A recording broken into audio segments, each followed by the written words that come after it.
So hello guys, most welcome back to our YouTube channel Gyan with Sachin. तो दोस्तों, आज के इस कंप्लीट वीडियो में हम बात करने वाले हैं polytechnic fifth semester machine design यानी एएमडी के टॉप 10 इम्पॉर्टेंट क्वेश्चन के बारे में। Polytechnic fifth semester UP polytechnic BT UP mechanical engineering के एक most important subject machine design के हम टॉप 10 इम्पॉर्टेंट क्वेश्चन को कवर करेंगे।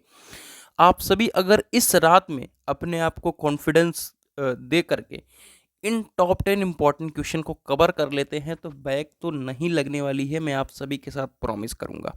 तो चलिए बिना देरी की अपनी इस वीडियो की शुरुआत करते हैं। उसके पहले भैया, अगर अच्छे से पढ़ना है तो नोट्स को लेना ही पड़ेगा, क्योंकि आपके पास अगर कंटेंट नहीं है तो आप डेफिनेटली कुछ अच्छा नहीं कर सकते। तो आप सभी पीवाईक्यू पेपर और आपके महत्वपूर्ण प्रश्न के नोट्स ज्ञान विद सचिन ऐप को डाउनलोड कर लो और डाउनलोड करके वहाँ से तुरंत परचेज कर लो। आप सभी के लिए काफ़ी इम्पॉर्टेंट रहेगा। आप अगर अच्छे कंटेंट के साथ पढ़ाई करते हैं तो कहीं ना कहीं आप सभी के साथ कोई दिक्कत नहीं आएगी। ऑलरेडी हमने chapter wise important question cover कर लिया है, अगर नहीं देखा है तो जा करके चैनल पर देख सकते हो प्लेलिस्ट के अंदर। लेकिन हम टॉप 10 इंपॉर्टेंट क्वेश्चन को कवर करने वाले हैं। पहला चैप्टर है इंट्रोडक्शन मशीन डिजाइन का। पहले तो मैं बता दूं कि आपको जनरल डिजाइन, डिजाइन का डेफिनेशन, डिजाइन के टाइप्स, नेसेसिटी और उसके डिजाइन के फैक्टर और general design procedure, material selection, यानी जो ये टॉपिक है मैं कह रहा हूँ कि 100% एग्जाम में आता ही आता है। क्योंकि भैया, जैसा कि मैं आप सभी के साथ ऑटोमोबाइल इंजीनियरिंग का मैंने क्वेश्चन अभी कराया था, उसमें मैंने कहा कि ऑटोमोबाइल क्या है, ऑटोमोबाइल के कौन कौन से कह सकते हो कि कहाँ कहाँ पे बनता है, उसके बारे में बेसिक एक क्वेश्चन बनना ही बनना है। वो हट नहीं सकता क्वेश्चन। क्यों? क्योंकि जो सब्जेक्ट पढ़ रहे हो उससे रिलेटेड क्वेश्चन नहीं आएगा तो फिर क्या आएगा। जो सब्जेक्ट पढ़ रहे हो उसके बारे में ही नहीं पता है तो फिर तो डेफिनेटली कोई लॉजिक ही नहीं बनता। तो एग्जामिनर को एक क्वेश्चन देना होता है। अब आपसे जनरल डिजाइन प्रोसीजर अगर पूछता है तो आपको डिजाइन की पहले डेफिनेशंस लिखनी है, उसकी नेसेसिटी लिख देने हैं, फैक्टर 2-3 लाइन लिखना है, फिर जनरल डिजाइन प्रोसीजर लिखना है। अगर आपसे डिजाइन के बारे में पूछता है तो तब भी आपको डिजाइन की परिभाषा लिखनी है, फिर नेसेसिटी लिखनी है, उसके बाद डिजाइन की प्रोसीजर और फिर आपको मटेरियल सिलेक्शन। छोटे छोटे लाइन्स हैं। आप अगर अच्छे से एक्सप्लेन करोगे दो पन्ने के अंदर या 3 पन्ने तक चले जाओगे, 2.5 पन्ने तक चले जाओगे, तो डेफिनेटली ये 10 नंबर में पूछा जाता है। ऐसी बात नहीं है कि 6 नंबर में पूछा जाता है, ये 10 नंबर में भी पूछा जाता है। और लास्ट ईयर मेरे हिसाब से 10 नंबर में ही पूछा गया है।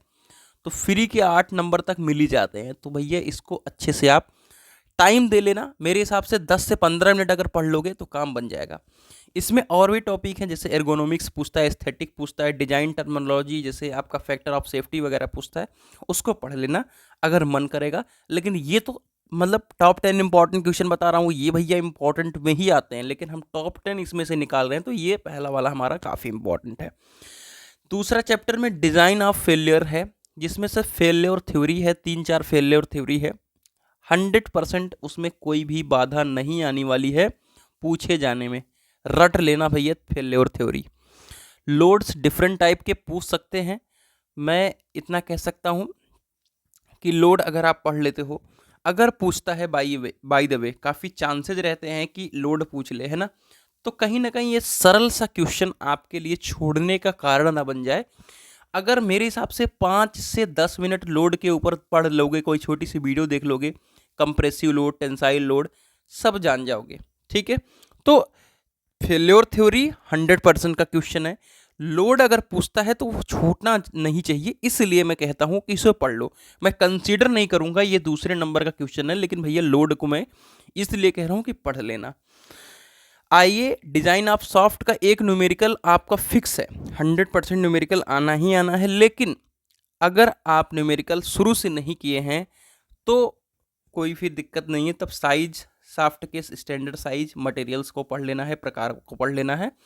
अगर आपने न्यूमेरिकल किया है तो न्यूमेरिकल के प्रीवियस ईयर क्वेश्चन की प्रैक्टिस कर लीजिएगा, प्रीवियस ईयर पेपर लेकर के। टेलीग्राम चैनल को नहीं ज्वाइन किया है तो ज्वाइन कर लो। प्रीवियस ईयर पेपर मैं टेलीग्राम पे भेजने वाला हूँ। ठीक है। तो पीवाईक्यू पेपर टेलीग्राम पे मिलेगा, तो टेलीग्राम चैनल को जरूर ज्वाइन कर लो ज्ञान विद सचिन के। चलिए, डिजाइन ऑफ की, इसमें 2 चीज, की डेफिनेशन पूछता है और डिफरेंट टाइप ऑफ की। ठीक है। अब फिर से मैं कहना चाह रहा हूं जिस तरीके से लोड के बारे में मैंने कहा, ठीक है, लोड के बारे में मैंने कहा कि लोड अगर आता है तो वो छूटना नहीं चाहिए। उसी तरीके से की और फिर डिफरेंट टाइप्स ऑफ की, ठीक है, पैरेलल, काउंटर, संक, जो की है, ठीक है, वो नहीं छूटना चाहिए। मेरे हिसाब से 10 नंबर का क्वेश्चन बहुत ईजी वे में बन जाता है, ठीक है। तो फेलियर ऑफ की 100% मान के चलो कि पूछा जाएगा, और ये आपको लेफ्ट नहीं करना है, ठीक है। ये आप डू नॉट लेफ्ट लिख दे रहा हूं, ठीक है। इसे आपको छोड़ना नहीं, क्योंकि ये इजी सा क्वेश्चन, लोड आ गया, की आ गया, तो भैया अगर ये इजी सा क्वेश्चन नहीं कर पाओगे तो फिर दिक्कत वाली बात है, क्योंकि ये 10 से 5 मिनट प्रैक्टिस करने वाली चीज़ है, बस उससे ज़्यादा प्रैक्टिस नहीं। मेन प्रैक्टिस कहाँ से शुरू होती है? इन जो 2-3 क्वेश्चन है इनसे। नकल ज्वाइंट और क्वार्टर ज्वाइंट भैया लिख कर ले लो, 100% आना ही आना है, इसमें कोई भी दो राय है ही नहीं। ये भी कपलिंग 100% एक क्वेश्चन बनना है, इसमें भी कोई दो राय नहीं है। और फिर डिजाइन ऑफ पावर स्क्रू, इसमें भी कोई दो राय नहीं है, ठीक है। बस आपका प्रैक्टिस इस पर होना चाहिए, बाकी थ्योरी ऊपर थी, और प्रैक्टिस जो न्यूमेरिकल टाइप की चीज़ें हैं, डिफरेंट उसके डेरिवेशन टाइप की चीज़ें हैं, वो ये है। तो ये है कंप्लीट आपका मशीन डिज़ाइन। मुझे लगता है कि समझ में आ गया होगा। बाकी नोट्स जाओ खरीदो और उसमें से सारी चीज़ों को पढ़ो। तो मिलते हैं एक नई इन्फॉर्मेटिव वीडियो, जो अगला सब्जेक्ट होगा। बाकी ऑटोमोबाइल इंजीनियरिंग का कैसा गया पेपर, जरूर कमेंट करिएगा। मिलते हैं एक नई वीडियो के साथ, तब तक के लिए bye bye, take care, love you all.